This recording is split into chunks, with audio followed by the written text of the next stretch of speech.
लो जी, पंजाब की CCD वास्ते ते मरियम नवाज साहब वास्ते एक इम्तिहान है कि हुण फुल फ्राई होना है या हाफ फ्राई। कल दे तुहानूं पता है एक वड्डे खानदान के चश्मो चराग उत्ते FIR हुई है।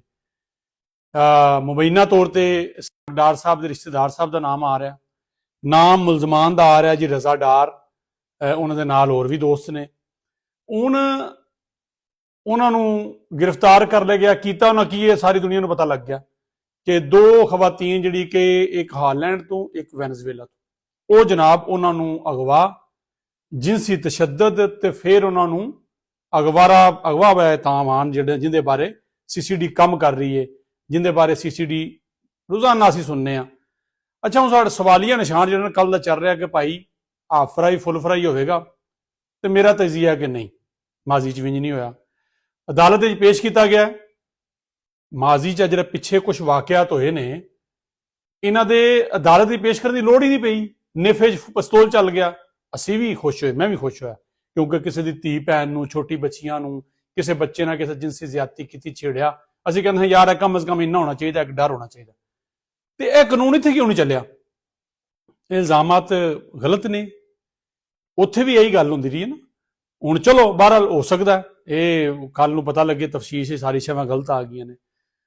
फर्क सिर्फ इत्थे ही नज़र आउंदा है कि जो मुजरम जिहड़ा ना गरीब होवे ना, गरीब माड़ा, उहदे पिछे कोई सियासी ताकत ना होवे, ते हुण तक जनाब मैं भी करदा होना सी कि जनाब है वेखो बाहरों बुला के बीबियां नूं दूजी गैर मुल्की ते जनाब उन्हां नूं इंज ज्यादती कीती है। चकवाल वाला वाकया तो मसे मसे तुहाडे कोल होया, जिंदे तुसीं वेखो चकवाल दे वाकयात जिहड़े तुहाडे सामने होए ने, उहदे च की होया?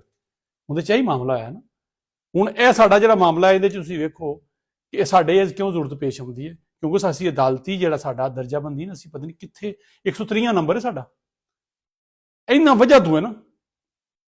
अज रिमांड होया नाल ही जनाब वो कुछ भी नहीं होना, की होएगा? मसलन तुहानूं लगदा है कि जिहड़े डार साहब ने, जिहड़े डार साहब ने इन्हां नूं लम्मिया पा के पांजा लाया होएगा जिवें गरीब दे बाल नूं लांदा? इंज होया होना कि रजा डार साहब दे जिहड़े फैमिली उन्होंने सारी चुक लिया होएगा, पूरे घर ते परचे हो गए होणगे? इंज नहीं होया होएगा। अगों पाकिस्तान मैं अक्सर कहना कानून दो ने, असल तरक्की उदों होनी है जदों कानून माड़े चंगे आसे इक्को जिहा होना। तुसीं जिन्नी मर्जी जंगां रुकवा लो, जिन्ने मर्जी तुसीं MOU साइन कर लो, जिन्नी मर्जी तजारत वास्ते कोशिश कर लो, तुसीं ईरान जाओ, अमरीका जाओ, साडे वालों इंडिया जाओ, चाइना जाओ, लेकिन जो तुसीं इंसाफ नहीं कर सकोगे ना, तो भाई जी गल नहीं होनी। ये हुण तुसां अपना भी ख्याल दसना, ऐसा कमेंट करना है। ये जिहड़ी असीं गल्लां करने आ कि इत्थे ना तो क्रॉस फायर होया, ना इत्थे गया जी नसन की कोशिश हुई है, ना इत्थे नेफे पिस्तौल चलिया। ते मेरा ख्याल है मरीम नवाज साहबा समेत तमाम अदालती अमला, कल भी चीफ जस्टिस साहब ने बड़ियां गल्लां कीतियां, उन्होंने इस बारे गौर करना चाहिए कि साडा इंसाफ का अमल जिहड़ा ना वो बेहतर हो जाएगा, अमीर गरीब वास्ते एक हो जाएगा, तो सब कुछ ही ठीक हो जाएगा।